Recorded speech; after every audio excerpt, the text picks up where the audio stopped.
One Piece has finally arrived on Netflix after the long-anticipated wait, and it was truly something special. It provided a great adaptation of the anime, and it's definitely become one of Netflix's greatest shows this year, providing action, adventure, and just a really enjoyable time with emotional moments embedded within it. Let's recap, break down, and explain all that there was to take away from this first season of the show. So let's get into it. Here is One Piece ending explained. Just to let you know, this video will contain spoilers. The ending.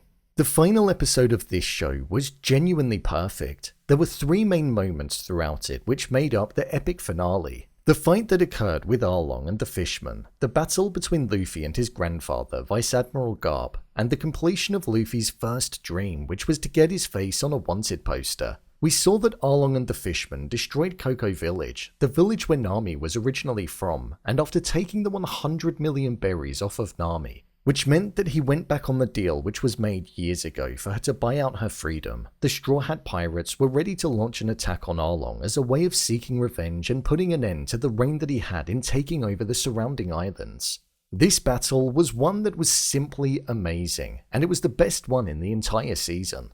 We had Zoro and Sanji teaming up despite their rivalry and were owning the Fishmen. And Usopp also finally managed to get a kill and have a story to tell, a moment which was actually quite satisfying to watch, and it showed his intelligence.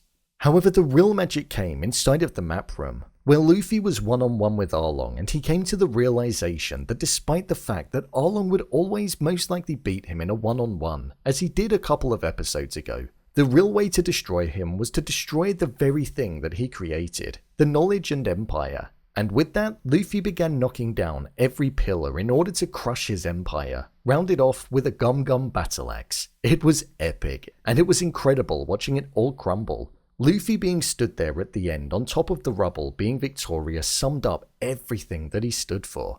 This whole show was about following your dreams and being somebody who didn't stand in the way of them for yourself or others, and also forming unity as one. Hence why Luffy was always there for every single member of his crew, and why his strength increased when Arlong was speaking badly about Nami. Because he cared about her, and didn't want anybody to think badly of her or treat her in a bad way. So when Arlong did, the passion ignited within Luffy.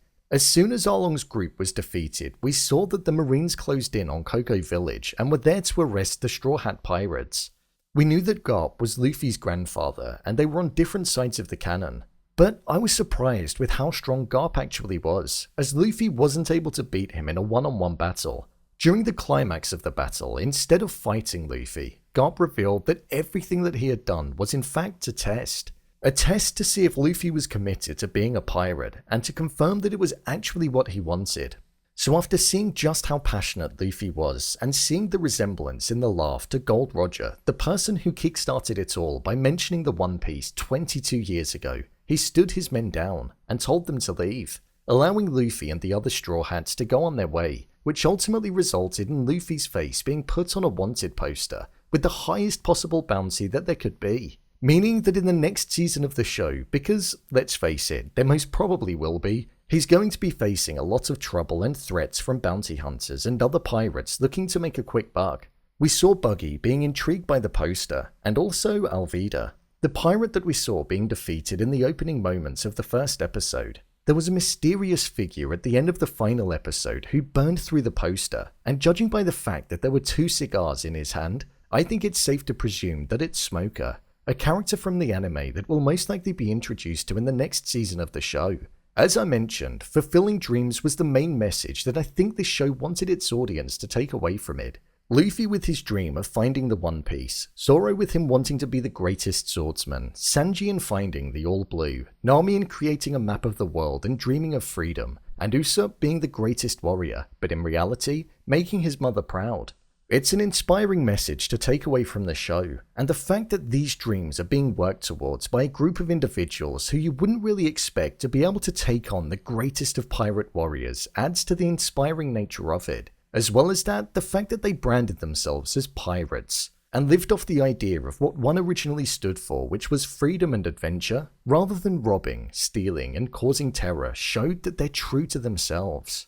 Every time Luffy would be seen by somebody that was after him, they were shocked with the way that he looked. So it shows that dreams are out there to be achieved no matter who you are or what you're like.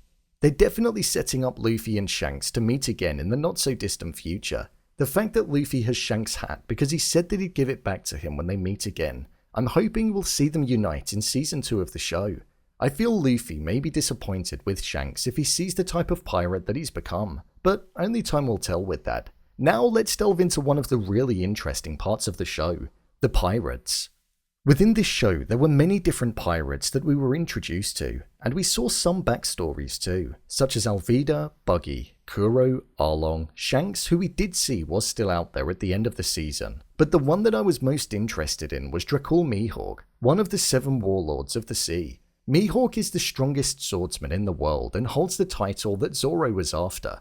We saw them battle midway through the season, and I like the fact that we saw a different side to the character to what I originally expected when he was hired to bring the Straw Hat Pirates into Garb.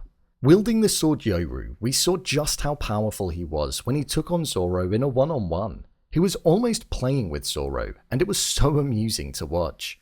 You could sense the power that he held, and prior to this encounter when he tore through an entire ship on his own, it was pretty epic to watch unfold. I liked that Mihawk let Luffy go and also only wounded Zoro, challenging him to a duel when he felt as though he was ready again, because it showed a playful side to the character, where ordinarily, somebody who holds that amount of power and strength would use it to change their personality. But he respected Luffy and Zoro, which I quite liked. Buggy was another pirate that I thought was extremely interesting in the show. He came across as so powerful in the early parts of the show where we were first introduced to him. Then he almost became the comic relief, something which I thought was rather appropriate for the pirate considering that he was a clown. After having a devil fruit like Luffy, he also had special abilities, and his was that he could just put himself into pieces as and when he pleased. Personally, I'd rather Luffy's ability. His nose was something that he was insecure about, and despite coming across as quite an evil being that could take over entire towns, by the end, he definitely seemed like a relatively easy one to defeat. So I think if the Straw Hat Pirates end up meeting Buggy again, they'll defeat him a lot more easily. Overall review. I thought this was a phenomenal season of the show. It far surpassed my expectations, and I think Netflix did a great job with the show. It feels like in recent times, Netflix has tried to launch new series of shows and some have fallen short, but in this instance, nothing was missed. The casting was great, and most importantly, the story was so interesting and extremely engaging, and it had me on the edge of my seat wanting to just continue watching the episodes. The emotions that I felt when watching this show was something that I really didn't expect when first putting it on. There were moments such as Nami seeing Coco Village up in flames after having the 100 million robbed from her, where she realized that she was doomed, Sanji waving goodbye to Zeff, the person that ensured that he survived all of those years ago, Zoro losing his good friend, and also when Luffy defeated Arlong. They were all moments that made me feel emotional when watching it. They were all just so powerful. Inaki Godboy was the perfect casting for Luffy, and his energy, passion, and delivery of the role was something that you could really feel across the screen. The dynamic of the group was something which I was also really impressed with.